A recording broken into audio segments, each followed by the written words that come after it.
exclaimed in the dead silence, snapping her fingers to mimic the disappearance. It was a cool autumn evening, and a small group of friends were having a campfire in the middle of nowhere, celebrating the beginning of their high school years. That wasn't even scary. Clarity rolled her eyes at Quinn's attempt to scare them. Lame.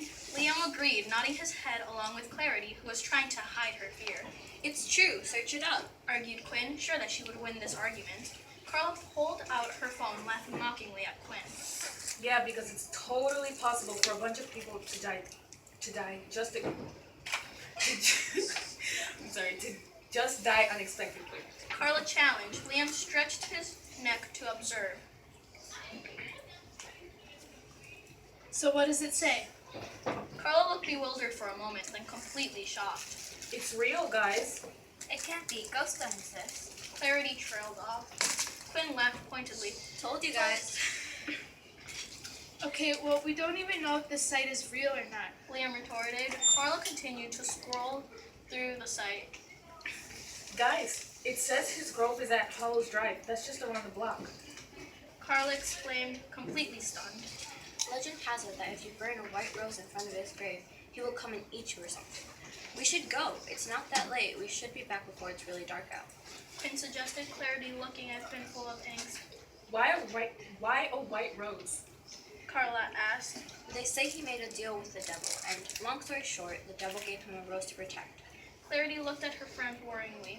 I'm not saying I believe any of this, but I don't think it's okay to mess with ghosts and stuff. She argued.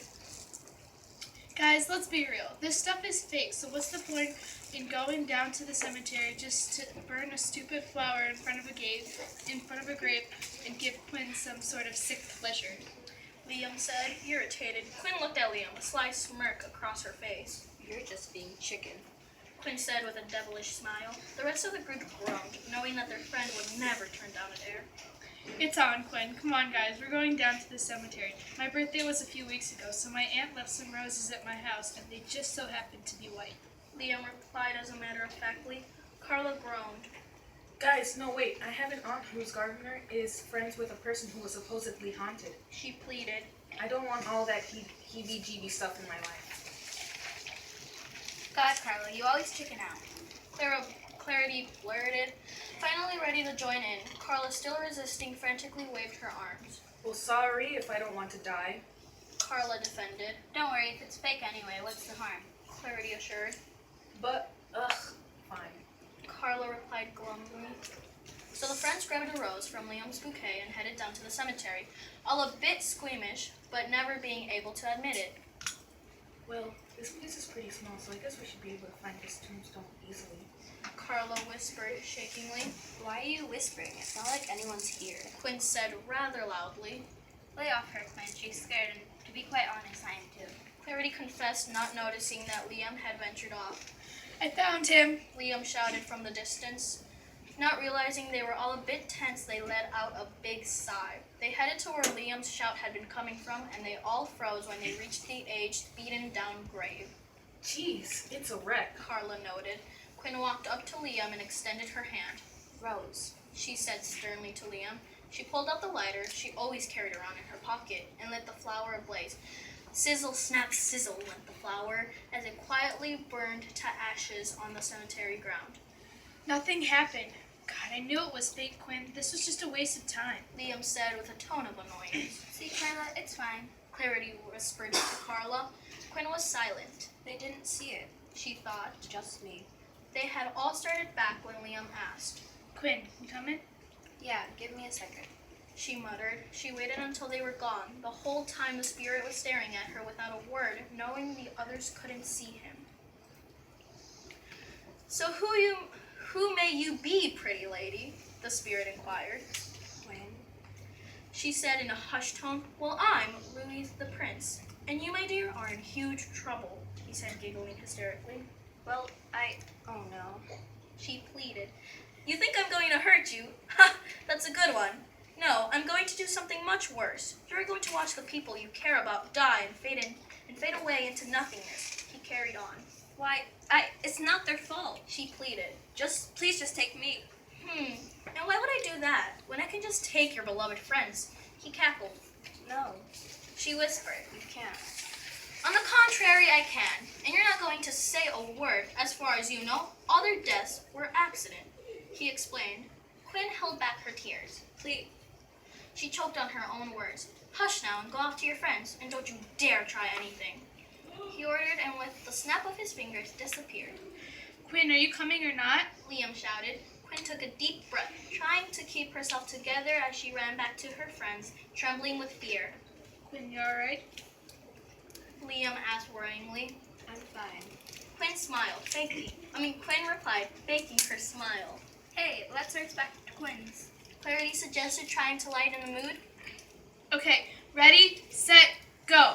Liam yelled. Without hesitation, the group took off, never taking a second to look back at the entity glaring at them all. That's when there's a rotten egg. Carla yelled and turned back to look at her friends, completely unaware of the car speeding her way. Quinn froze in fear, spotting the dark figure standing near Carla, its cold, lifeless eyes staring back at her, deep into her soul. Quinn screamed, Carla, watch out! but it was too late. Quinn and her friends stared at Carla's bloody remains sprawled out against the pavement floor, looks of absolute terror on their faces. Clarity screamed. Liam fell to his knees. Louise winked at Quinn, a malicious grin creeping across his face. Quinn just stared, her eyes glistening with tears. No. Quinn whispered, her voice breaking for the second time tonight. She watched him as he pulled out a white rose, walking up to Carla's lifeless body and extracting some of her blood onto the flower. Clarity pulled Liam off the ground and grabbed her phone, calling the police, Quinn lingering behind to speak with Louise. It's too soon. Quinn mumbled. But that's the fun, silly, he exclaimed. Why the rose? She asked. Color it red and then we're done, he promised. What did I get myself into? Quinn thought, turning back and rushing to catch up with her friends. A couple days later at school, the three were very distant at lunch. Everything was calm until Quinn saw Louise approaching Clarity. No! She yelled out, extending an arm towards Clarity. She was taking a bite from her burger. Suddenly, Clarity began to choke on her hamburger, but Quinn could see that it was truly Louise that was suffocating her. The entire lunchroom went ballistic. Quinn, do something. Liam urged, but it was too late. Clarity was face down on the table, blood gushing out of her mouth from the violet hacking. As done before, Louise began to derive the blood from Clarity's body. Liam started to scream hysterically alongside Quinn, who was sobbing her eyes out in mourning over her deceased friend. The following week, Quinn and Liam met up at Hollow Cemetery again, but Liam didn't know what Quinn had in store for him. I don't know why we're here. This is what started this mess. Liam said grimly.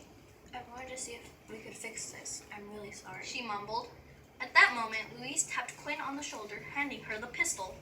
Quinn, where'd you get that? Liam asked, backing away. Bye, Egan. This was the only choice I had. She whispered. Bang! Thump! And there goes Liam, the last victim. No one else can get hurt. Quinn thought.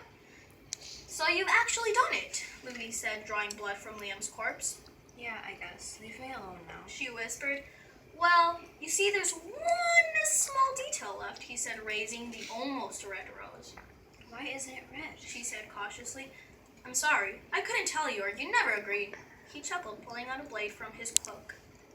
What are you saying? We had a deal.